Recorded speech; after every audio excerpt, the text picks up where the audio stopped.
सत्सङ्गत्वे निस्सङ्गत्वं निस्सङ्गत्वे निर्मोहत्वं निर्मोहत्वे निश्चलतत्वं निश्चलतत्वे जीवन्मुक्तिः पुनरपि जननं पुनरपि मरणं पुनरपि जननी जठरे शयनम् इह संसारे बहुदुस्तारे कृपया पारे पाहि मुरा अनिर्विण्णस्तमिष्टो भूर्धर्मयूपो महामखः नक्षत्रनेमिः नक्षत्रे क्षमः रामः समीहनः.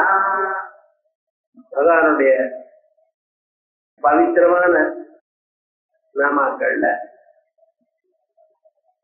நட்சத்திரநேமிகி என்கிற 440வது நாமாவை பார்க்கணும். இதற்கு முன்னால யஜ்ஞஸ்வரூபான நாம மகாமகாங்கிற நாம பார்த்தோம். தர்ம ரூபமாகவும் யஜ்ஞ ரூபமாகவும் இருக்க அப்படிங்கிறது. தர்மங்கள் எல்லாம் அவரிடத்துல கட்டப்பட்டது. வேதங்கள் எல்லாம் அவர் வெளிக்கொண்டு வந்தார். வேதத்துல தர்மமானது எல்லோருக்கும் சொல்லப்பட்டிருக்கு. ஒவ்வொருவருக்கும் அந்த தர்மம் எது அவளுக்கு தர்மம், பிரம்மச்சாரிகளுக்கு என்ன தர்மம், கிரகஸ்தாசிரமத்துல என்ன தர்மம், சன்னியாசியாவாய்கின்றா என்ன தர்மம், ஸ்திரீகளுக்கு என்ன தர்மம், ஆபத் தர்மங்கள் என்ன, இப்படிப்பட்டதான தர்மங்கள் எல்லாமும் விஸ்தாரமாக சொல்லியிருக்க. அந்த தர்மங்கள் எல்லாம் ஓரிடத்துல போக்கப்பட்டிருக்க. அதான் பகவான். ஏன்னா யாரார் எந்தெந்த தர்மத்தை அனுஷ்டானம் பண்றாளோ அந்த தர்மத்துக்கு தகுந்ததான பலத்தை அவர் கொடுக்கிறார். இந்த தர்மத்திலேயே ஸ்ரத்தையோட பண்ணினா எப்படி, பக்தியோட பண்ணினா எப்படி, ஸ்ரத்த இல்லாம பண்ணினா எப்படி, எல்லாமும் மாறுபாடு அவர்ல அறிந்து அதுக்கு தக்கவான பலத்தை கொடுக்கிறவர். ஆகையால் அவருக்கு தர்மயூபகான்னு சொல்லுவோம். அவரிடத்துல அர்ப்பிதமான யஜ்யங்கள் எல்லாம் மகத்தரமான பலத்தை கொடுக்கிறது. பலத்துல மகத்தரத்துவம் என்ன அப்படின்னு, நீர் கேட்டதான பலம் மட்டும் இல்லாமல் உங்களுக்கு உயர்ந்ததான பலம் எதுவோ அதை தருவது. நாம ஏதோ வேணும்னு மனுஷனுடைய மனசு அப்பொழுது என்ன வேணுமோ அதுதான் ஆசைப்படுகிறது. நல்ல சாப்பாடு வேணும், நல்ல உடைகள் வேணும், நல்ல வீடு வேணும், நல்ல வசதியான வாழ்க்கை வேணும், இதெல்லாம் நம்ம கேட்கணும். ஆனா இந்த சம்சாரத்துல இருக்கக்கூடிய இந்த துன்பங்கள் எல்லாம் வராம இருக்கணும்னு கேட்கிறோமா, அதை பத்தி யோசனை பண்ணல. நம்ம அன்னைக்கு நடந்தா போறோம், அப்படித்தான் நம்ம நினைச்சுட்டு இருக்கோம். கடைசி வரைக்கும் சௌக்கியமா இருக்கணும், இது ஒண்ணுதான் மனுஷனுடைய ஆசை. ஆனா மறுபடியும் ஒரு பிறவி இல்லாம இருக்கணுங்கிற ஆசை இவனுக்கு வரதில்லை. ஏன்னா அதை பத்தி இவன் யோசனை பண்றது. எப்படி இருந்தாலும் அவனுக்கு துன்பம் இருக்கு. அந்த பிறவி இல்லாம இவன் தன்னை கவனித்துக் கொள்ளணுமையானால் அவன் என்ன பண்ணணும்? அவனுக்குன்னு எந்த தர்மங்கள் விதிச்சிருக்கோ அந்த தர்மங்கள் ஒழுங்கா பண்ணி அதை பகவானுக்கு அர்ப்பணம் பண்ண. அவ்வளவுதான். புதுசா உங்களுக்காக ஒன்றும் சொல்ல. நீங்க என்ன பண்ணிட்டு இருக்கீங்களோ அதே பண்ணிட்டு இருக்கோம். ஆனா பண்ணக்கூடியதான செயல்கள் எல்லாம் பகவானுக்கு அர்ப்பணம். ஏற்கரோடு இதனாது எஜ்ஜுவோடு இதாசிய தபஸ்து கவுன்சேய சத்புருஷ்வம் அது அர்ப்பணம். பகவானுக்கு அர்ப்பணம் பண்ணினா இதே கர்மாக்கள், எந்த கர்மாக்களை நீங்க அனுஷ்டானம் பண்ணினீங்களோ அதுக்கு என்ன காமங்கள் உண்டோ, அதுக்கு என்ன பிரயோஜனம் உண்டோ அதையும் தருகிறார். அதோட மட்டுமில்ல, அதுக்கு மேல உங்களுக்கு முக்தியும் கொடுக்கிறார். முக்தி எப்படி பகவான் கொடுக்கிறார் அப்படின்னா, பகவான் முக்தியை தானா கொடுக்கறது இல்லை. ஏன்னா கொடுத்து வாங்கக்கூடியதான பொருள் இல்லை முக்தி. முக்திங்கிறது புதுசா ஏதோ ஒரு லோகத்துல இருந்து கொண்டு வந்து ஒரு பொருள் உங்களை கொடுக்கறதா இருந்தால் அது பகவான் ஏன் கொடுக்கிறார், எப்படி கொடுக்கிறார், இதெல்லாம் வரும். ஆனா முக்திங்கிறது உங்களிடத்துல இருக்கிறது உங்க ஆத்மஸ்வரூபம் தான். அந்த ஆத்மஸ்வரூபத்தை மறந்து அந்த மாயினால நாம் எதையோ ஆத்மா அப்படின்னு நினைச்சிருந்து மனசை ஆத்மாவாகவும் பிராணனை ஆத்மாவாகவும் சரீரத்தை ஆத்மாவாகவும் நினைத்து அதுக்கு சம்பந்தமான விஷயங்கள்ல ஈட்டிச்சென்று அதுல இருக்கக்கூடியதான எல்லா துன்பங்களும் எனதே என்று கருதி மறுபடியும் பிறவி இறப்பு பிறவி இறப்பு இறக்கூடியதான சக்கரத்துல சுழல்ல மாட்டிட்டு அவசரப்பட்டு இருக்கான். இந்த கர்மாக்களை எல்லாம் பகவானுக்கு அர்ப்பணம் பண்ணிட்டு இருக்கோமே, ஆனால் கர்மா பண்ணினதுனால கர்ம பலன் நமக்கு வருது, பகவானுக்கு அர்ப்பணம் பண்ணினதுனால சித்த சுத்தி வருது. சித்த சுத்தி வந்ததுமே என்ன லாபம் அப்படின்னா, உள்ள இருக்கிற பரமாத்மா உங்க பூத உடல் அன்னமய கோஷம், அதுக்குள்ள பிராணமய கோஷம், அதுக்குள்ள மனோமய கோஷம், அதுக்குள்ள விஞ்ஞானமய கோஷம், அதற்குள்ள ஆனந்தமய கோஷம், அஜ்ஞானம் அவித்யா, அதற்கும் உள்ள பரமாத்மா இருக்கார். அந்த பரமாத்மா இந்த மனசுல பிரதிபலிக்கிறார். மனசு தெளிவாச்சுன்னா அதுல பரமாத்மா பிரதிபலிக்கிறார். பரமாத்மா பிரதிபலித்ததுமே நமக்கு ஆத்ம ஜானம் வருது. ஆத்ம ஜானம் வந்ததுமே இந்த மனசு விட்டு போறது ஆனந்தமான ஆத்ம நிலையிலேயே நீங்க இருக்கு. இப்படி பகவானுக்காக அர்ப்பணப்பட்டதான கர்மாக்கள், எந்த கர்மாக்கள் நீங்க காமியமாக பண்ணினீங்களோ அதே கர்மாக்களை பகவானுக்கு அர்ப்பணம் பண்ணினதுமே அதே கர்மாக்கள் உங்களுக்கு சித்த சுத்தியை கொடுத்து மோட்சத்தை கொடுத்தது. ஆகையால் பகவானுக்கு என்ன சார் பேரு? மகாயஜ்ஞா. யஜ்யங்களுக்குள்ள மகாயஜ்யம். எப்படி அவருக்கு கொடுத்ததான அந்த யஜ்யங்கள் எல்லாம் மகாந்தோஜாயந்து அபரிமிதமான பலத்தை கொடுக்கிறதாக ஆகிவிட்டது. மகத்துவம்னா என்ன? லிமிட்லெஸ் பலம். அது என்ன? மறுபிறவி இல்லாதான் ஒரு பலத்தை கொடுக்கக்கூடிய ஒரு நிலை கிடைக்கிறது. ஆகையால் இந்த பலத்துக்கு மகாயஜ்ஞா அப்படின்னு பேரு. அப்படின்னு அதற்கு பிறகு மோட்சம்னு சொன்னேன், மகாயஜ்யம்னு சொன்னேன். இந்த மோட்சமானது 4 விதங்களாக புராணங்கள்ல சொல்லப்பட்டது. அது என்ன? சாலோக்கியம், சாமீபியம், சாரூபியம், சாயுஜ்யம். அப்படி நீங்க ஸ்வர்காதி லோகங்கள் மாதிரியே உபாசனம் பண்ணீங்கன்னா அந்தந்த லோகத்துக்கு போறேன். அந்த லோகத்துல எல்லா விதமான போகங்கள்லாம் உண்டு. அதை அனுபவிச்சு திரும்பி வர ரொம்ப பேர். இதுக்கு சாலோக்கிய முக்தின்னு. அந்த லோகத்துல இருந்து கொஞ்ச நாள் பலத்தை அனுபவிச்சுட்டு வந்துருவீங்க. அந்த லோகத்துல இருந்த போதிலும் அந்த ஸ்வரூபத்துக்கு கிட்ட இருந்து அனுபவிக்கிறது இருக்கு பதில, அதுக்கு சாரோக்கியம், சாமீபியம். சாமீபியம்னா சமீபமா இருக்கிறது. மகாவிஷ்ணுவுக்கு ஜெய விஜயவாள் எப்பொழுதும் பக்கத்திலேயே இருந்தார், துவாரபாலக்காளா இருக்கார். இது அத்தியந்த சமீபம். பகவானுக்கு ரொம்ப சமீபத்துல இருந்து எல்லா செயலும் பண்ணிட்டு இருக்கார். அது அடுத்ததான். அதோட மட்டுமல்ல, பகவானுக்கு என்ன உருவம் உண்டோ, என்ன சக்தி உண்டோ, அத்தனை சக்தியும் அத்தனை உருவமும் இருக்கக்கூடியதான்னு அது சாரூக்கியம். இதுவரை ஆனாலும் பகவான் வேற இவர் வேற. பகவான் தான் இவர் எழுந்து நமஸ்காரம் பண்ணுவார், தொண்டு பண்ணுவார், எல்லா வகையான பகவான் மாதிரியே எல்லா விதமான குணகணங்களும் எல்லா விதமான உருவங்களும் உண்டு. இது சாரோக்கிய முக்தின்னு பேர். அதற்கு பிறகு வரக்கூடியதான முக்தி சாயுஜ்யம். பகவானோட ஒன்னாயிடுறது, பகவத்ஸ்வரூபத்தோட ஒன்னாயிடுறது. இப்படிப்பட்டதான சாயுஜ்ய முக்தியை அடைந்ததான மகான்கள் துருவாதிஸ்வர்கள், பக்தியினர். அந்த துருவனானவன் உத்தானபாதன் எனக்கூடியதான அரசருடைய பிள்ளை. அவருக்கு 2 மனைவி, சுனீதி, சுருச்சி அப்படின்னு. அதுல சுனீதிங்கிற அம்மா மூத்தவள், சுருச்சிங்கிறவள் இளையாள். இந்த ராஜா சுனீதிங்கிற மூத்தவளை ஒதுக்கி வச்சு சுருச்சிக்கிட்டே இருந்தார் ஏதோ காரணாந்தரமா. இந்த சுருச்சிக்கு ஒரு பையன் உத்தமன்னு பேர், சுருச்சிக்கு ஒரு பையன் துருவன். இந்த துருவன் விளையாடி கொண்டே இருந்து அப்பா மடியில இந்த உத்தமன் ஏறி உட்கார்ந்தான். இந்த குழந்தைகளுக்கெல்லாமான ஒரு ஸ்டேஜ் அது. எப்பவுமே கீழே உட்கார மாட்டேன், அப்பா மடியில வந்து உட்காருவான்.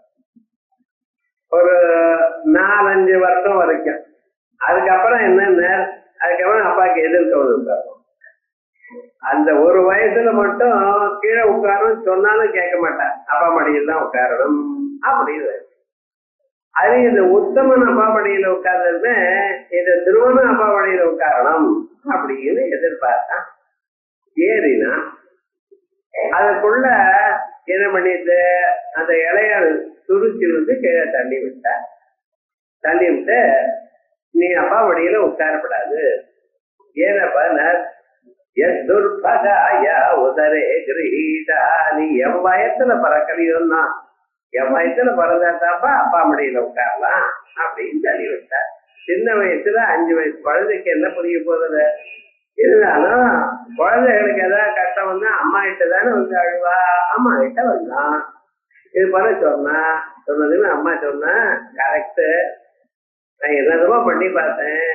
இந்த ராஜாவுக்கு மீதி எல்லாம் தர்மசாஸ்திர பிரகாரம் நடந்துக்கிறார். என் விஷயத்தில் தான் அவனுக்கு என்ன போகும்.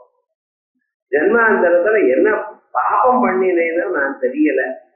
என் மேல அவ்வளவு கோபம் வந்துட்டு இருக்கு. என்னை பத்தி சொல்லி கொண்டிருக்க கூடியதான துருதி வார்த்தையை நம்புறாரே தவிர ஒண்ணும் தெரியல. அவ சொன்ன மாதிரி என் வயசுல அவள் வயசுல பிறக்காதாப்பா நீ பண்ணிதான பாபம். ஆனா இந்த உன்னுடைய ஆசை நிறைவேற்றிக் கொள்வதற்கு ஒரே வழிதான் நான் பார்த்தேன். வேற ஒண்ணும் தெரியாது. நான் எந்த தப்பலோச்சனாத்து துக்கச்சிதந்தே மிருகயாமி கஞ்சனா.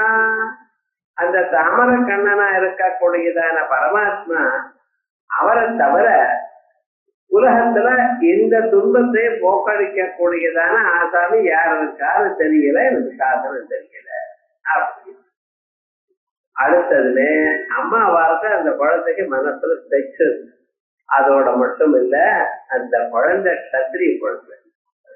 பிராமண குழந்தைகளை அழுது தூங்கிட்டு இருக்கோம். எழுதுமே கொஞ்சம் தயசாதம் வச்சா தூங்கிவிடும். ஆனா சத்திரிய குழந்தைய பாருங்க, அது வீடாபிச்சாரு. என்ன பண்ணிட்டு நான் அந்த பரமாத்மாவை பார்க்கிறேன் அப்படின்னு கிளம்பி அது வட போயிட்டு என்ன பண்றது என்ன ஏது ஒண்ணும் தெரியல. நாரதர் எதிர்க்க வந்தார்.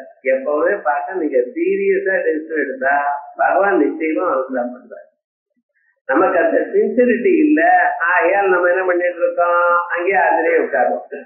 இத பண்ணிதான் முடிச்சுதான் ஆகணும். இந்த காரியம் ஆகிற வரைக்கும் நான் இந்த ஜபத்தை விட மாட்டேன், இந்த செயலை பண்ணி கொண்டுதான் இருப்பேன் அப்படின்னு ஆரம்பிச்சோம்னா பலன் நிச்சயமா ஆகும். அந்த சின்சிரிட்டி இருந்தது. நாரதர் எதிர்க்க வர கலக்கி பார்த்தார். என்னப்பா ஆயிரக்கணக்கான வருஷங்கள்ல மகர்ஷிகள்லாம் தாடியை வச்சிருந்து கட்டை போட்டுட்டு தபஸ் பண்ணிட்டு இருக்க. அவளுக்கெல்லாம் தோணாத அந்த பரமாத்மா உனக்கு தான் தோண போனார். இருக்கும் சும்மா விட அதெல்லாம் ஒண்ணும் வேண்டாம் ஆத்துப்பா அப்படின்னு பார்த்தார். இதை குழந்தை சரி தெரியுமா, நான் மாமா உங்களுக்கு தெரிஞ்சா சொல்லுங்க, இதெல்லாம் போயிட்டு வாங்க. நான் போறதுதான். உங்களுக்கு வேணா தெரிஞ்சதுன்னா ஏதாவது விஷயம் அவரை பத்தி சொல்லுங்க. எப்ப பார்க்கலாம், எப்படி பார்க்கலாம். இல்லைன்னா உங்க வழியில நீங்க போக நான் தீர்மானம் பண்ணிவிட்டேன். அந்த பரமாத்மாவை பார்க்கறதா. அது யார பார்க்க முடியாதுன்னு வேதங்கள்லாம் சொல்றது, அவரை பார்க்கறேன்னு எங்க அம்மா சொன்னா. அந்த பரமாத்மா உன்னை அனுகிரகம் பண்ணுவான்ட்டு அம்மா வார்த்தை விட நான் ஒன்னும் வசதியா நினைக்கல அப்படின்னு தீர்மானமா வைராக்கியத்தோட கிளம்பிட்டு குழந்தை. அப்ப அந்த மகாவிஷ்ணுவை பத்தி அவருக்கு ஓம் நமோ பகவதே வாசுதேவாயா அப்படிங்கிற துவாதசாட்சரி மந்திரம், அந்த மந்திரத்தை உபதேசப்பட்டார். பௌராணிக மந்திரம். அது விசேஷமான ஒரு மந்திரம். அது சொல்லி அங்க ஞாசாதிகள்லாம் அந்த குழந்தைக்கு சொல்லி சுநாசம் சுப்ருவம் சாரு கபோலம் சுர சுந்தரம் தருணம் ரமணீயாட்டமருணோட்டேஷடாதரம் பிரணதாசிரயணம் ரம்ணம் சரண்யம் கருணார்ணவம் அப்படின்னு அந்த பகவானுடைய திவ்யமான ஒரு ஸ்வரூபம். பீதாம்பரத்தோடையும் சங்க சக்கர கதா பத்மாதிகளோடையும் புஞ்சிருப்போடையும் கிரீட்டத்தோடையும் மகர குண்டலங்களோடையும் இத்தனை ஒரு ஸ்வரூபமும் அத்தனை சர்வாபரணமா இருக்கிற ஸ்வரூபத்தை எடுத்து சொல்ற. அந்த சொன்னது இந்த குழந்தைக்கு அப்பவே மனசுல வந்து 6 மாசம் விடாம தபஸ் பண்ணின. தேவதைகள்லாம் நடுங்கி விட்டார. குழந்தை மூச்சு புடிச்சு பிராணாயாமம் பண்ணி தபஸ் பண்ணிட்டு இருக்க. இப்படி பண்ணினா ரொம்ப அத்தியதிகமான பலத்தை கொடுக்கும். அதனால காத்துவே சப்தமாக்கோட போல இருக்கு அப்படின்னு மகாவிஷ்ணு கேட்க, மகாவிஷ்ணுவான நான் பிரத்யட்சமாறேன் அப்படின்னு இறங்கி பிரத்யட்சமாற. குழந்தை கண்ணு திறக்கல. அவ இதயத்துல பரமாத்மாவை சமாதியில பார்த்துருக்க. சமாதியை கலைச்ச குழந்தைய கண்ணு தெரிஞ்சிட்டு எதிர்க்கு அதே ஸ்வரூபம், எந்த ஸ்வரூபம் இதுவரைக்கும் இதயத்துல நாரதர் சொன்னாரோ அதே ஸ்வரூபம் எதிர்க்க காணப்பட்டது. ஆனா அந்த குழந்தைக்கு மனசுல இப்படிப்பட்டதான ஸ்வரூபத்தை எடுத்து நான் சொல்லணுமே, சோத்திரம் பண்றதுக்கு எனக்கு ஒண்ணும் புரியலையே. ஏன்னா எதிர்பாராத சமயத்துல அவ்வளவு வசதியான ஆச்சரியமயமான அற்புதமான ஒரு வக்கிரகம் வந்து நிக்கிறது. ஒண்ணும் படிக்காத குழந்தை அது எப்படி சோத்திரம் பண்ணணும்னு நினைக்கிறது, என்ன பண்றதுன்னு தெரியலையே. அப்பொழுது அவருடைய எண்ணத்தை கண்ட பகவான் பாலம் கிருபையாக போலே அவருடைய கண்ணத்துல தன்னுடைய வேதமயமான சங்கத்தினால சொல்றாராம். அடுத்த க்ஷணம் அந்த சுவர்சுவாமி பகவான ஒரு 20 ஸ்லோகத்துல இவன் தப்பிரவித்ய மம வாசமிமம் பிரசுப்தாம் சஞ்சீவயத்யகலசக்திதரஸ்வதம் அன்யம் சரணஸ்ரவணஸ்வகாதீன் பிராணன் நமோ பகவதே புருஷாய துப்யம் அப்படின்னு ஆரம்பிச்சு 20 ஸ்லோகங்கள்னால ஸ்தோத்திரம் பண்ற. அப்ப சந்தோஷப்பட்டு அந்த குழந்தைக்கு என்ன வேணும்னு சொன்னா, உங்க பாதார விந்தத்துல பக்தி வேணும், நான் உங்க லோகத்துக்கு வரேன் அப்படின்னு கேட்கும் பொழுது பகவான் சொன்னாரா, நீ கேட்டதை விட அதிகமா நான் கொடுக்கலாம். வாஞ்சிதாதவி அதிக பலப்பிரதாசிரி பலமபிச்ச வாஞ்சா சமதிகம். கேட்டது மட்டும் கொடுக்கறதுன்னு இல்லை, தபசு பண்ணினா மகாவிஷ்ணு வைகுண்டத்துக்கு அழைச்சிட்டு போயிடுவாருன்னு நான் காட்டினேன். உலகத்துல இது மேல யாரும் தபஸ் பண்ண மாட்டாங்க. தபஸ் பண்ணினா வைகுண்டத்துக்கு போகணும், இங்க பூமியை விட்டுருந்தோம்னா சிரமமாகட்டும். ஆகையால் என்ன பண்றேன், ஊருக்கு போ, அப்பா உன்னை வரவழைச்சிப்ப, உனக்கு ராஜ்யத்தை கட்ட போல ராஜ்யம் பண்ணி அரசாட்சி பண்ணி 1000 வருஷங்களுக்கு இருந்து அதுக்கப்புறம் நீ என்னை வந்து சேரலாம் அப்படின்னு அனுகிரகம் பண்ற. அதே மாதிரி இந்த விஷயத்த குருவசுவாமிக்கு பிரத்யட்சமான விஷயத்த உத்தானபாதருக்கு நாரதர் போய் சொல்றாரு. பாருங்க, குரு என்னென்ன காரியங்கள் பண்றாரு, அதோட ஏதோ சொல்லி கொடுத்தா நம்ம காரியம் எழுதி போக வேண்டியதானே? இல்ல, உங்களுக்கு உயர்ந்ததான ஒரு நிலை வர பரியந்த குருவனுடைய அனுகிரகம். அங்கேயும் உத்தானபாதருக்கு சொல்ல, உத்தானபாதர் எதிர்க்க வந்து இவரை ராஜ்யத்துக்குள்ள அழைச்சிருந்து அந்த குழந்தைக்கு எல்லா விதமான வசதிகளும் பண்ணிட்டு வந்து அதுக்கப்புறம் அவன் பெரியவனான பிறகு அவருக்கு ராஜ்யத்துல பட்டாபிஷேகம் பண்ணி அவர் தபத்து காட்டுக்கு போயிட்டார். அப்படி விசேஷமா போன பிறகு அந்த துருவனையும் அந்த உத்தமனையும் கொஞ்ச நேரம் இவன் காப்பாற்றி அதற்கு பிறகு 10,000 வருஷத்துக்கு தபஸ் பண்ணி கிளம்புறார் சுவாமி வைகுண்ட லோகத்துக்கு. ஏன்னா விமானம் வந்தது, விமானத்துல போற பாதி போன பிறகு நிறுத்தி இறங்குன்னு விமானம். என்ன அப்படின்னு எந்த குருவாரவர் அம்மா எனக்கு சொல்லி கொடுத்தாளோ அந்த அம்மாக்கு இல்லாதான வைகுண்டம் எனக்கு எது வேண்டாம், வைகுண்டம் இறங்குன்னு. அப்ப அந்த பார்த்ததால் சொன்னாரா, முன்னால பாருங்க, பார்த்தா மேல இன்னொரு விமானம் போயிட்டு இருக்கு. முதல்ல உங்க அம்மாவுக்கு தான் வைகுண்டம் அப்பா, அதற்கு பிறகு உனக்கு அப்படின்னு சொல்லும் பொழுது மகாவிஷ்ணு மறுபடியும் அவருக்கு தோணி, இப்பவும் உங்களுக்கு வைகுண்டம் இல்லை, நீங்க துருவ நட்சத்திரமா இருக்கணும், துருவன் எனக்கூடியதான நட்சத்திரமாகவே இங்க இருக்கணும். அந்த நட்சத்திரம் என்னன்னா உலகத்துல இருக்கிறவா எல்லோருக்கும் தெரியணும். பகவானுடைய பாதார விந்தத்தை சரணாகத்தை அடைஞ்சவனுக்கு சாஸ்வதமான ஒரு லோகம். மகாகல்பம் வரைக்கும் அவர் திருவனா இருந்து கொண்டு மகாகல்பம் ஆன பிறகு என்னோட வந்து சேருவாய் அப்படின்னு லோகத்துல எல்லோருக்கும் தெரியணும்னு திருவ நட்சத்திரமா இருக்கணும்னு சொன்னார். அந்த திருவ நட்சத்திரத்தோட 4 நட்சத்திரங்கள், அந்த 4 நட்சத்திரங்கள் மகாகல்பத்திலையும் அழியாது. அந்த நட்சத்திரங்கள் எல்லாம் ஆகாசத்துல ஒரு வட்டமாக இருக்கு. அந்த வட்டமா இருக்கக்கூடியதான நட்சத்திரங்கள் இந்த பூமிக்கும் இந்த அவாந்தத்தில் இருக்க எல்லா லோகங்களையும் காப்பாற்றிக் கொண்டிருக்கு. அந்த சைத்தன்யமாக மகாவிஷ்ணு இருக்கார். அதனால அவருக்கு என்ன பேரு? நட்சத்திர நேமி. நட்சத்திரங்களுடைய சக்கரம் வட்டம்னு பேரு. இத பாட்டிகாது நட்சத்திர தாரகைர்த்தம் சந்திர சூர்யாதயோ கிரஹா வாயுபாசவயேர்பந்தை நிபத்தா திருவ சம்கிதே நட்சத்திர தாரகை. நட்சத்திரங்கள் 27 நட்சத்திரங்களுக்கு நட்சத்திரம்னு பேர். அஸ்வினி, பரணி, கிருத்திகா, ரோகிணின்னு ஞாபகம் வச்சுக்கணும். அஸ்வினின்னு ஒரு நட்சத்திரம் இல்லை. பரணி குரூப் ஆஃப் ஸ்டார், ஒவ்வொன்றும் 2, 4, 7 இப்படி அந்த நட்சத்திரங்கள் இருக்க. இதுக்குதான் நட்சத்திரங்கள்னு பேர். மற்றவைகள்னா தாரகைகள்னு பேர்.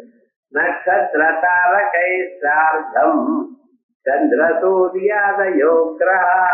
சூரியன், சந்திரன் முதலிய கிரகங்கள் எல்லாமே வாயுபாசமயேர் பத்தை பந்தை வாயுபாசமயமான பந்தங்கள்னால. ஏன்னா இது சுத்தி கொண்டே இருக்க, ஒண்ணு இன்னொன்னு மோதப்படாது. அதுக்கப்புறம் அதனுடைய டிஸ்டன்ஸ் கரெக்டா அதே மாதிரி இருக்கணும். அப்படி பந்தை நிபத்தா துருவ சங்கீதே. இதெல்லாம் எங்க சூழப்பட்டிருக்க? துருவ சங்கீதமான துருவ நட்சத்திரத்தினோட கொட்டப்பட்டது. ஆகையால் அந்த துருவன் தான் இவைகள் எல்லாருக்கும் சென்டரா இருந்துருக்க அப்படின்னு இருக்கு. சஜ்ஜோதிஷாம் சக்கரம் ராமயந்தா ராமயன்னு தாராமயஸ்ய சிசுமாரஸ்ய புச்சதேசே வியவஸ்திதோ துருவா. சில நட்சத்திரங்கள் சிசுமாரம்னு பேர். சிசுமாரம்னு சொன்னா அது சாதாரணமா ஒரு ஜலச்சரம், ஒரு சமுத்திரத்துல இருக்கக்கூடியதான ஜந்து. அந்த ஜந்து மாதிரி ஷேப்ல ஆகாசத்துல சில நட்சத்திரங்கள் இருக்கு. அந்த சிசுமானத்தினுடைய 4 பாதங்களாகத்தான் 4 நட்சத்திரங்கள் இருக்கு. அதனுடைய புச்சஸ்தானத்துல பிரம்ம புச்சம் பிரதேஷா அப்படிங்கிற அதே மாதிரி புச்சஸ்தானத்துல துருவ நட்சத்திரம் இருக்கு. அதனால சிசுமாரஸ்ய புச்சதேசே வியவஸ்திதா துருவா. இது ஜோதிஷாஸ்திரத்துல சொல்லப்பட்டிருக்க. நட்சத்திரங்கள் பல, அந்த நட்சத்திரங்களுக்குள்ள சிசுமார ரூபமாக இருக்க. அந்த சிசுமார ரூபமாக இருக்கிற நட்சத்திர கூட்டங்களில் அதனுடைய புச்சஸ்தானத்துல துருவ நட்சத்திரம் இருக்கு. சத்திய சிசுமாரஸ்ய ஹிருதயே ஜோதி சக்கரஸ்ய நேவிவது. அந்த சிசுமாரத்தினுடைய இதயத்தில் ஜோதி சக்கரம் மாதிரி ஒரு சக்கரம். அங்கே நேமிவத் பிரவர்த்தகரா விஷ்ணு. அந்த நடுவுல ஒரு சக்கரம் இருக்குன்னா அந்த சக்கரத்துக்கு வட்டமும் இருக்கும், அந்த சக்கரத்துக்கு குடமும் இருக்கும். அந்த குடத்துல வட்டத்துல இருந்து ஆரங்கள் தோக்கப்பட்டிருக்கும். போக்ஸெல்லாம் அந்த ஹப்புல மாட்டிட்டு இருக்கா இல்லையா? அப்பதான் அந்த சக்கரம் கீழே விழாம அது நசுங்காம இருக்கும். அதே மாதிரியே இந்த நட்சத்திரங்கள் எல்லாமே அதாவது அந்தந்த காரியத்தை பண்ணிட்டு அந்த நிலையில பர்மனண்டா இருக்கிறதுக்கு சகாயம் பண்ணிட்டு இருக்கிற ஒரு சைத்தன்யம், ஒரு போர்ஸ் இருக்க. அதான் விஷ்ணு. விஷ்ணு நட்சத்திர நேமி சிசுமார வர்ணனே விஷ்ணு ஹிருதயம் இது ஸ்வாத்தியாய பிராமணே ஸ்ரூயதே. இது தைத்தரிய சாட்டையில எதிர்வேதத்துல சுவாத்தியாய பிராமணத்துல இந்த அம்சத்தை பத்தி விஸ்தாரமாக சொல்லிருக்கு. அப்படின்னு விஷ்ணு ஹிருதயம் இப்படி நட்சத்திர நேமி அப்படிங்கிற நாமாவ பார்த்தோம். அடுத்தது நட்சத்திரி. பகவான் எந்த ரூபமா இருக்கார்? சோம ரூபமா இருக்கார், சந்திர ரூபமா இருக்கார். இந்த சந்திரன்னு சொன்னா நமக்கு ஆகாசத்துல காணப்படக்கூடியதான கிரகங்களுக்குள்ள ஒரு கிரகத்தை நம்ம சந்திரன் அமைச்சுட்டு இருக்கோம். ஆனா அந்த சந்திரன் அங்க மட்டும் இல்ல, உங்க சரீரத்திலையும் இருக்கார். உங்க சரீரத்துல பிரம்மரந்திரம் தலையில அந்த இடத்துல சோம மண்டலம் இருக்கு. அந்த சோம மண்டலத்துல இருந்து ஆரம்பிச்சு அமிர்த பெருக்கு ஏற்படும். சுதா சிந்தோர் மத்தியே சுரவிட வாட்டி பரிவிருதே மணித்வீபே நீப உபவனவதி அப்படின்னு அந்த இடத்துல விசேஷமாக வர்ணிச்சிருக்க. ஒவ்வொருத்தருடைய சரீரத்திலையும் சந்திர மண்டலம் இருக்கு. அந்த சந்திர மண்டலம் வந்து அமிர்தோகமானம் சரணன்னோ லோகே அப்படின்னு அமிர்த பெருக்கு ஏற்படும் தபசு பண்ணும் பொழுது. அப்படிப்பட்டதான அந்த சந்திரன் அதுக்கு பிரதீகமாக ஒரு அடையாளமாக ஆகாசத்துல ஒரு சந்திரன் இருக்க. நிஜமான சந்திரன் உபாசிக்க வேண்டிய சந்திரன் நம்ம இதயத்துல நம்ம தலையில இருக்க. எல்லோருக்கும் தெரிந்து கொண்டு சாதாரண மனுஷியாளுக்கும் தெரியக்கூடியதான சந்திரன் ஆகாசத்துல இருக்க. அவருக்கு என்ன நட்சத்திர அனாமஹம் சதி, நட்சத்திரங்களுக்குள்ள நான் சந்திரன். நீங்க சந்திரனை கிரகம்னு சொல்லிட்டு இருக்க, சூரிய கிரகம் சந்திர கிரகம்னு சொல்றேன். ஆனா விவகாரம் பகவான் என்ன பண்ணிக்க நட்சத்திராணாமஹம் சதி அப்படின்னு நட்சத்திரங்களுக்குள்ள நான் சந்திரனாக இருக்கேன்னு சொன்னார். அந்த சந்திரனுக்கு ஒடு பதின்னு பேரு. நட்சத்திரங்களுக்கு அதிபதி. நட்சத்திரங்கள்ல பெண்மணிகள், அவருக்கு ஆத்துக்காரரா ஒரு சந்திரன் இருக்க. இப்படின்னு சந்திரனை பத்தி நிறைய கதைகள்லாம் இருக்கு. ஆனா சந்திரனுக்கு ஒரு விசேஷம்னா ரொம்ப அழகானவர். எல்லாரும் விட சந்திரனுக்கு ரொம்ப அழகு ஜாஸ்தி அப்படின்னு சொல்லுவார். அந்த சந்திரன் இருக்காரு பார்த்தீங்கன்னா, இந்த சந்திர கிரகத்தையே நம்ம பார்த்தாலே எப்ப பார்த்தாலும் பார்த்துட்டே இருக்கணும்னு. எத்தனை தடவை பார்த்திருக்கோம் சந்திரன். மறுபடியும் பௌர்ணமி சந்திரன் தான் பார்க்கணும். சூரியனை பார்க்கிற இடம் பாருன்னு சொல்லணும் வேதம். மாத்தியானிகம் பண்ணும் பொழுது அந்த முதிரையை பார்த்து பாருப்பான்னு சொல்லணும். இல்லைன்னா பார்க்க மாட்டோம். ஏன்னா கண்ணை கூசுறது. சந்திரனை சொல்லவே வேண்டாம், எல்லாரும் போய் பார்க்கிற. அந்த சந்திரன் இடத்துல ஒரு அட்டாச்மெண்ட்.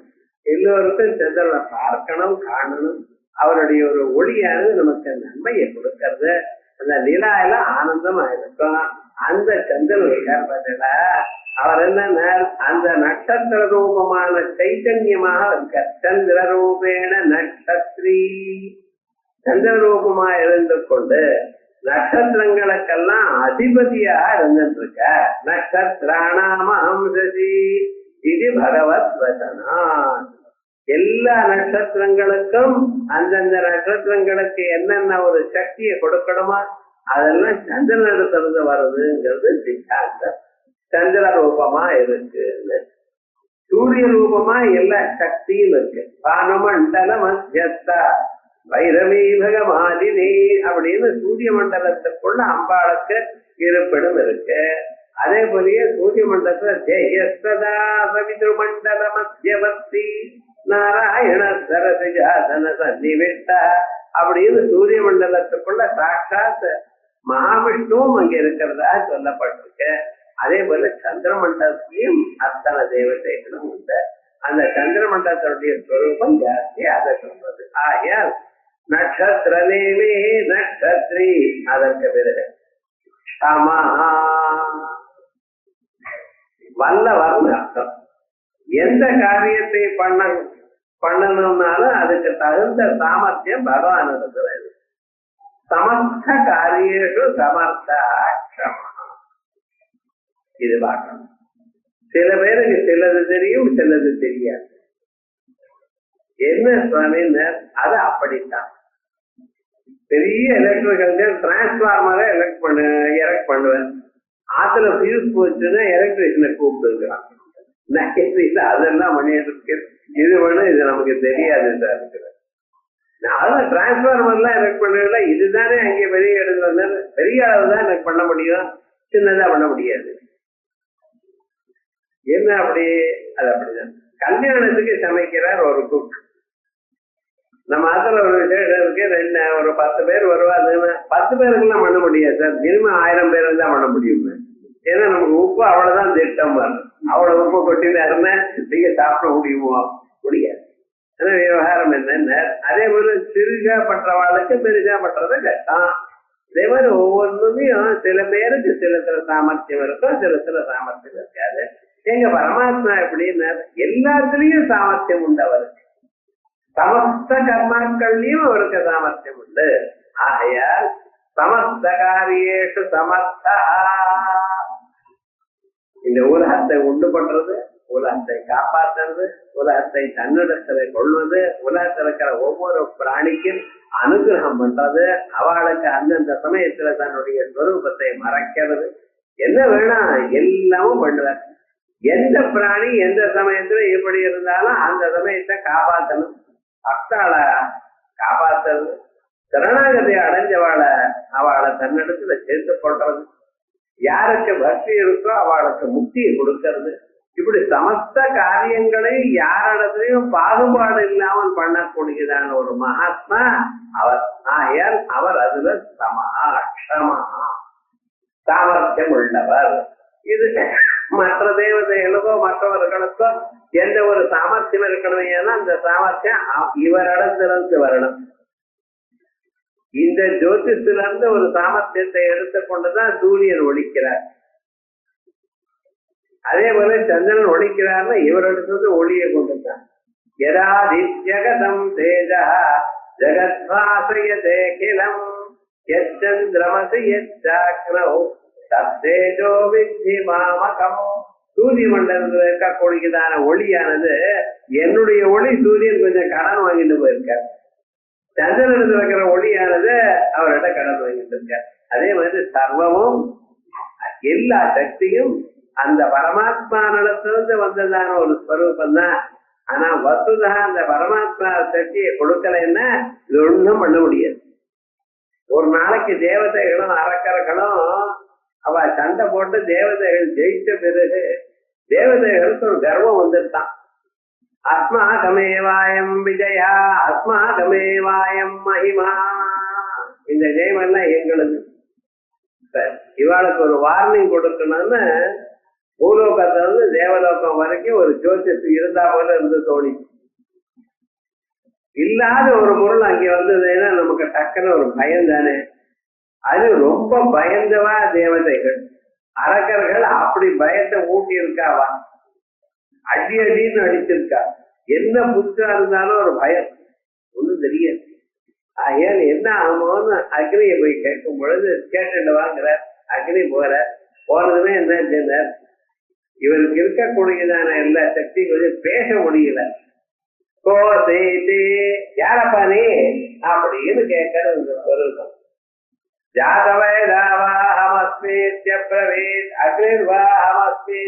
என்ன தெரியலையா, நெருப்பு கண்டு நெருப்பியால தெரியலே. எனக்கு அக்னின்னு பேரு ஜாதவேதத்துன்னு பேரு, ரெண்டு பேர் இருக்குன்னா ரொம்ப சந்தோஷம். கர்வம் தலைக்கு மேலதான். நீ என்ன பண்ணுவ, அக்னியை கண்டு உன்னால என்ன சாமர்த்தியம் இருக்குன்னு கேட்பான். அக்னியை கண்டு சாமர்த்தியம் இருக்குன்னு கேட்கறது எல்லாத்தையும் எரிச்சு விடுறது. எரிதம் பிருதிவ்யாமிதி, இந்த உலகத்துல என்னென்ன இருக்கோ எல்லாத்தையும் எரிஞ்சு விடுவேன்னு. நல்ல காரியம். டிபார்ட்மெண்ட் ஆஃப் டிஸ்ட்ரக்ஷன் ஏது ஒண்ணு சரிக்கு அப்படி கொடுக்க மாட்டேன், எல்லாத்தையும் எரிஞ்சு விடுவீங்கள. சரி, ஒரு சின்ன புல்ல எடுத்து போட்டு இதை எரிச்சு காமிங்க, உங்களால முடிஞ்சதுன்னா எரிச்சு விடுங்க. முடியலன்னு வச்சுங்களேன், இந்த கர்வத்தையாவது விட்டுட்டு போகணும். சரின்னு ட்ரை பண்ணி பார்க்கிற ஒன்னும் எரிக்க முடியல. ஏன் தெரியுமா, அந்த எரிக்கக்கூடியதான திறமையை கெடுதண்டாங்க. அந்த திறமை அங்கிருந்து வந்தது, அது என்னாலதான் வந்ததுன்னு நினைச்சுட்டு வைக்கிறேன். அந்த திறமை இருந்ததுமே இங்க என்ன பண்ண முடியும், ஒண்ணும் பண்ண முடியாது. அதே மாதிரி எல்லா திறமையும் மற்ற எல்லா பதார்த்தங்களுக்கும் பகவானிடத்திலிருந்து வருது. ஆனா வஸ்துதா அந்த திறமைகள்லாம் எந்த காரியத்தையும் பண்ணக்கூடியதான திறமை அவருக்கு இருக்கணும். ஒரு ஆபீஸ்ல ஹெட்டா இருக்க, ஒரு நிறுவனத்துல உயர்ந்தவரா இருக்க, அவருக்கு எல்லா வேலையும் செய்ய தெரியணும், ஆனா செய்யப்படாது. யாருக்கு அவளுக்கு நியமனம் பண்ணியிருக்காளோ அவன் அந்த வேலையை செய்ய வைக்கணும். நீ பண்ண நானே பண்றேன். மாட்டு மண்ணு காசி வைக்கணும், சரி நான் வைக்கிறேன், மாமியார் மாட்டு மண்ணு டெய்லி தூங்குவா. அவதான் அந்த காரியத்தை பண்ணணும், அவ்வளவுதான். பண்ண வைக்கணும். பயத்தினால பண்ண வைக்க விடாது, பயம் ஒண்ணு விடாது. நீங்க நடந்துக்கிற ஜோர்லயே எல்லா காரியங்களும் நடக்கணும். அதான் கௌரவம். அதட்டி பயமுடிச்சு இது பண்ணினா அது ரொம்ப நாள் நிக்காது. அந்த அபிமானத்தினாலையும் அந்த ஒரு பதத்தினாலையும் அவளை பண்ண வைக்கணும். அப்படி பகவான் எல்லாத்தையும் பண்ண வைக்கிறாரா. சகல சாமர்த்தியங்களும் அவர் இடத்துல இருக்கு. நாம பண்ணாத போனா இந்த காரியம் நிக்காது, அது எப்படியாவது நடக்கும்னு அவளுக்கு தெரிஞ்சதையானால் வேற வழி இல்லாம அவ பண்ணாது. அதுதான் இந்த சாமர்த்தியம் நமக்கு இருக்கணும். உலகத்தை உண்டு பண்ணிதான பரமாத்மாவுக்கு சகல சாமர்த்தியங்களும் இருக்கு. அதனால அவருக்கு க்ஷமான்னு சமஸ்த காரியேஷு சமர்த்தா க்ஷமா க்ஷமதே இதுவா. முதல்ல இது சொன்னேன். ரெண்டாவது என்னன்னா க்ஷமதே பொறுத்துக்கிறார். இது ரொம்ப வேணும். ஒரு தப்பு நடந்ததுன்னா அந்த தப்பு அதை விட அதிகமாக நீங்க கோபிச்சுட்டா போதும், அது பிரயோஜனம் இல்லை. ஓரளவுக்கு பொறுமை இருக்கணும். சம தம உபரத்தை சிதிஷ்டா ஸ்ரத்தா சமாதானம். அதே போல மனசு நிகிரகம் பண்ணணும், புலன்கள் நிகிரகம் பண்ணணும், பொறுமை இருக்கணும். சிதிஷ்டா சுக துக்கங்கள் வந்தது ஏன்னா அந்த பொருத்துக்க தெரியணும்.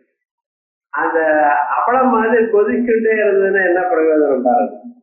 அப்படி இல்லை, தப்பு நடக்கும், அதை நீங்க பொறுத்துட்டு போயிட்டே இருந்தேன்னு வச்சுக்கலாம், கொஞ்ச நாளைக்கு அவா சரியாயிடும். அந்த காலம் கொஞ்சம் சரிப்படுத்தணும். அதே போல எல்லாவற்றையும் பொறுத்துண்டு மேல் காரியத்தை நடத்தி கொண்டிருக்கிறவர் ஆகையால் அவருக்கு க்ஷமா. இந்த க்ஷமா அப்படின்னு பேர் இருக்கிறதுல ரொம்ப உயர்ந்தா இருக்கும். என்ன பொறுமை இருக்கணும். க்ஷமயா பிருதிவி சமா. பகவான் எப்படின்னு இந்த பூமாதா மாதிரி பூமாதாக்கு சமமா இருக்கிறவரா பொறுமை இல்லை. கொஞ்சம் யோஜனை பண்ணி பாருங்க, நம்ம பூமாதாவுக்கு எவ்வளவு மதிப்பு கொடுக்கணும். நீங்க எவ்வளவு லாபத்தை இந்த பூமாதாவில் அடைகிறேன். நீங்க உட்கொள்ளக்கூடியதான எல்லா பிராணிகளும் உட்கொள்ளக்கூடியதான சகலமான பதார்த்தமும் பூமாதா கொடுக்கிறது.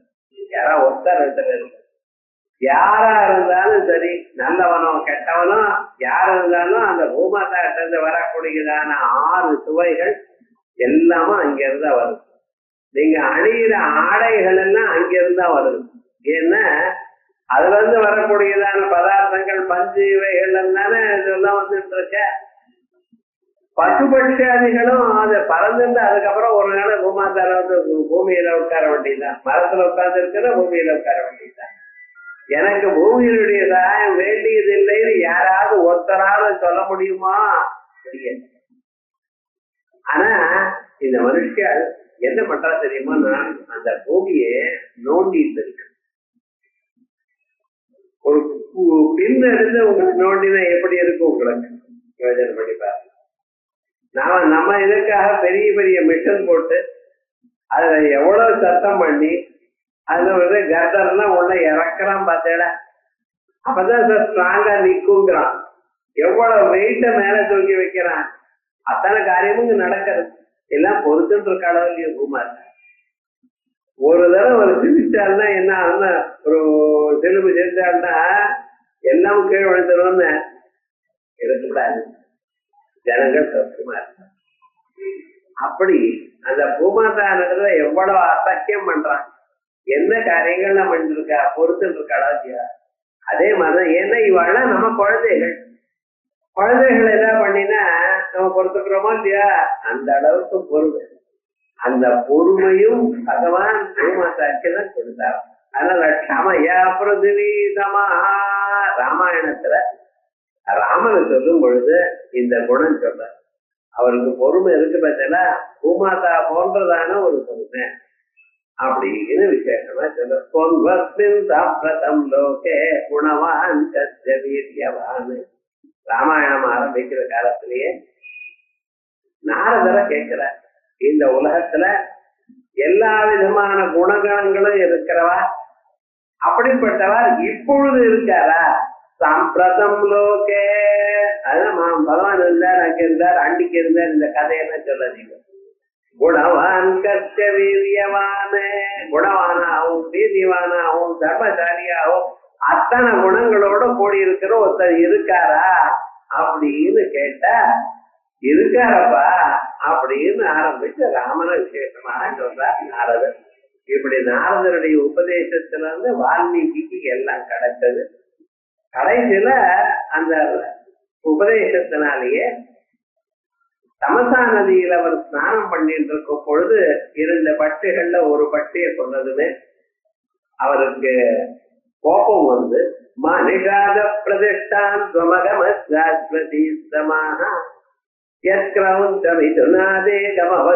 காமமோகிதம். ஏ நிஷாதனே, வில்லாளியே, வேடனே, நீ ரொம்ப நாள் உயிரோட இருக்க வேண்டாம். பாருங்க, தப்பிச்சுட்ட. என்ன எத்கௌஞ்சமிதுநாதேகம் அவதி காமமோகிதம். கிரௌஞ்சப்பட்டுகள்ல சௌக்கியமா சுகமா இருக்கிற காலத்துல அந்த கிரௌஞ்சப்பட்டுகளுடைய விதுரத்துல இருந்து ஒன்ன மட்டும் கீழே தள்ளிக்கல தப்பு இல்லையா அப்படின்னு நினைச்சிருந்து தப்பிச்சுட்டுறாரு. அப்புறம் தோணிச்சு அவன் காரியத்தை அவன் பண்ணிட்டு இருக்கான், நம்ம பார்க்காம இருக்கலாம். அது அழுது கீழே விழுந்துட்டு இருக்கு, அது காதல விழுந்தது, டக்குன்னு நாம அவனை சந்திச்சு விட்டோம். தப்பு இல்லையா? நமக்கு பொறுமை இல்லாம போயிடுது. எத்தனையோ காரியங்கள் நடக்கிறது, நீங்க யாரு சதிக்கிறதுக்க தோணலையே அப்படின்னு நினைச்சிட்டு மனசு கவலைப்பட்டு அப்படி வர. இந்த சமயத்துல பிரம்மதேவர் பார்த்தார, நான் சரஸ்வதி மாதாவை ஆத்துக்காரிய வாய்க்குள்ளேயே வச்சிருக்கேன், வெளியில விடுறதில்லை. இருந்தா போல இருந்து அந்த வேதத்துல இருக்கக்கூடியதான அனுஷ்டுப்புங்கிற விருத்தம் பூலோகத்துல வால்மீகி வாயில வெளியில வந்துருச்சு. கமவதி காமமோகிதம் அப்படின்னு 32 எழுத்தோட கூடியதான ஒரு ஸ்லோகத்தை இவர் பண்ணிவிட்டாரு. இது வரைக்கும் எங்கேயும் இல்ல, பூலோகத்துல இல்லையே, வேதத்துல தானே இருந்தது அப்படின்னு சந்தேகப்பட்டு இங்க வர. வந்து வால்மீகி ஆசிரமத்துல வந்து திண்ணையில உட்கார்ந்துட்டு இருக்க. வால்மீகி ஸ்நானம் பண்ணிட்ட காரணமே வந்தா சத்துமுக்கு அப்புறமா திண்ணையில இருக்க. என்ன இது நமஸ்காரம் பண்ணி அவருக்கு வரவழைச்சு என்ன பண்ணியதுன்னு, உனக்கு ராமனுடைய சரித்திரம் தோணட்டும். எல்லா ராமனுடைய சரித்திரம் முதல்ல இருந்து கடைசி வரைக்கும் உனக்கு தோணட்டும். இன்னும் ராமன் வரல, ராமாவதாரம் ஆரம்பிக்கல, தோணட்டும். அப்பவே எழுதிட்டார். அப்பவே எழுதிட்டு அது அப்படியே இருக்குன்னு புத்தகத்தை ரிலீஸ் பண்ணல, அப்படியே வச்சுட்டு இருக்கேன். ராமன் வந்து 24 வருஷம், முதல்ல 12 வருஷம் மனிதய பருவத்தாச்சு, விவாகமாச்சு. அதுக்கப்புறம் ஒரு 12 வருஷம் ராஜ்யத்துல இருந்த 24 வருஷம். அதுக்கப்புறம் இன்னொரு 12 வருஷம் வனவாசம், 36 வருஷம். அதுக்கப்புறம் உள்ள போய் பட்டாபிஷேகம் பண்ணிட்ட. அதற்கு பிறகு அவருக்கு குழந்தை பிறந்தது. அந்த குழந்தைகள் வந்து வால்மீகி ஆசிரமத்துல வந்து சேர்ந்த. அப்ப அவளுக்கு பாடம் சொல்லி கொடுக்கணும். வேதங்கள்லாம் சொல்லியாச்சு அந்த குழந்தைகளுக்கு. வேதாங்களான அங்கங்களான அத்தனையும் சொல்லி கொடுத்துட்ட. தனுர்வேதத்தை உட்பட வால்மீகி சொல்லி கொடுத்துருக்க. பார்த்துக்கணுமே, வில்விதியை சொல்லி கொடுத்துருக்க. அந்த மகர்ஷிகளுக்கெல்லாம் அப்படி எல்லா ஞானமும் வந்துருங்க. வசிஷ்டர் ராமனுக்கு வில்விதியை சொல்லி கொடுத்தார். ஏன்னா வேற எங்கேயும் பண்ணணும் ஒண்ணும் கிடையாது. அவ ஒருத்தருக்கே அல்ல எல்லா விஷயமும் தெரியும். ஜோசியம் வேணுமா, அது வேணுமா, இது வேணும், சர்வமும் தெரியும். அவளை அத்தனையும் சொல்லி கொடுத்தார். அதற்கு பிறகு தன்னுடைய வால்மீகி ராமாயணத்தையும் அவளுக்கு சொல்லி கொடுத்திருக்க.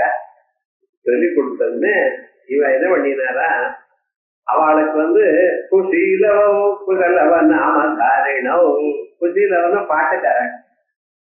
சில பேருக்கு அந்த பாட்டு நிசப்தமாக வந்துடும், பை நேச்சர் வந்துடும். அப்படி அழகா பாட்டு, நல்ல காத்திரம், நல்ல சரீரம், ஆனந்தமாக அங்கேயே பாடிட்டு இருக்காதான். இந்த வேதங்கள் எல்லாரும் சொல்றா. இந்த அழகா பாடுறது பத்தில அது 2 சின்ன குழந்தைங்க மனைவியோட அதை பேசிட்டு பாடிட்டு இருந்தா அந்த காத்திரம், கண்ண மாதுரியம், இத பார்த்து அந்த ராமாயணத்தினுடைய வஸ்து கௌரவம் சுலபமாக கேட்டுட்டு இருக்குமே புரியக்கூடியதான ஒரு தத்துவம். இதை கேட்டு எல்லோரும் சந்தோஷப்படுவானா. வால்மீகி ராமாயணத்தை பாடுங்கோ, கேளுங்க, நீங்க பாடுங்கோ பாடுங்கோ அப்படின்னு கேட்டுட்டு இருந்தா இந்த விஷயம் அப்படியே ராமன் வரைக்கும் போச்சு. ராமனும் மந்திரிகள்லாம் அரேஞ்ச் பண்ணுவோம். என்ன ரொம்ப நன்னா இருக்குன்னு வரணுமா இல்லையா, ராஜா பார்க்கணும்னு அறிஞ்சு விட்ட அழைச்சிட்டு போற. இந்த குழந்தைகளுக்கு எதிர்க்க இருக்கிறது அப்பான்னு தெரியாது, அந்த ராமனுக்கு இவன் என்னுடைய குழந்தைகள்னு தெரியாது. அதெல்லாம் சந்தர்ப்பி எப்படி அமைச்சிருக்காரு பாருங்க வால்மீகி. இவன் பாட சொல்ற, அழகா பாடிட்டு இருக்கார். கொஞ்சம் கொஞ்சமா சிம்மாசனத்தின் மேல உட்கார்ந்து இருக்கக்கூடியதான ராமன் அந்த கதையினுடைய கட்டம் மாறிட்டே இருக்க. என்ன பண்ணினா வேற அங்கிருந்து கொஞ்சம் கொஞ்சமா இறங்கி வந்து இந்த 2 குழந்தைகள் பாடுற பத்தில அவளுடைய காலடியில உட்கார்ந்துட்டு இருக்காராம். சக்கரவர்த்தி திருமகன் இப்படி உட்காரலாமா, பூமியில உட்காரலாமா? என்ன மமா பிதூதிகரம் பிரதே மகானுபாவரிதம் நிபோததா. எனக்கும் மனசு நிம்மதியை கொடுக்கிறது. இந்த ராமன் இருக்காரு, இவருக்கு துக்க சம்வேதனாயம் அர்ப்பிதம். இந்த துக்கத்தை அனுபவிக்கணும் என்பதற்காகவே பகவான் எனக்கு என் சரீரத்துக்குள்ள பிராணனை விட்ட. அந்த ஒவ்வொரு நாளும் தூக்கமே கிடையாது எனக்கு. அவ்வளவு துன்பத்தை அனுபவிக்கக்கூடியதான எனக்கும் மனசு நிம்மதியை கொடுக்கிறதா இந்த குழந்தைகள் பாடிட்டு இருக்காரு அப்படின்னு சொல்லி அந்த குழந்தைகளுக்கு ஏதோ கொடுத்த. அவ ஒண்ணும் வாங்கிக்கலையா, ஏன்னா எங்க குரு எதையும் வாங்கிப்படாதுன்னு சொல்லிட்டாரு அப்படின்ட்டு வாழைப்பழத்துல வாங்கி சாப்பிட்டா முழுக்க சுமந்திர விசேஷமாக சொல்ற. அப்படி அந்த குழந்தைகளுடைய ஒரு சுரூபம் அப்ப சொல்ற. சமயா பிருதிவி சமஹா, உரிமைக்கு ராமன் பூமி போன்றதான பொறுமை உள்ளவர் அப்படின்னு சொல்ற. அதனால க்ஷமயா பிருதிவி சமஹான்னு சொன்னதுனால க்ஷமஹா பகவானுக்கு பேர். அதனால க்ஷமதே இவா க்ஷமயா பிருதிவி சமஹா இது வால்மீகி வசனாது. ரொம்ப பேர் சொல்றா ராமாயணத்துல ஆதிசங்கரர் கோட் பண்ணலை அப்படின்னு. அவ விஷ்ணுதாஸ்நாமம் படிக்கலையே. விஷ்ணுதாஸ்நாமம் பிரஸ்தானத்திலேயே அவர் கோட் பண்ணல. இங்க விஷ்ணுதாஸ்நாமத்துல இங்க இருக்கு.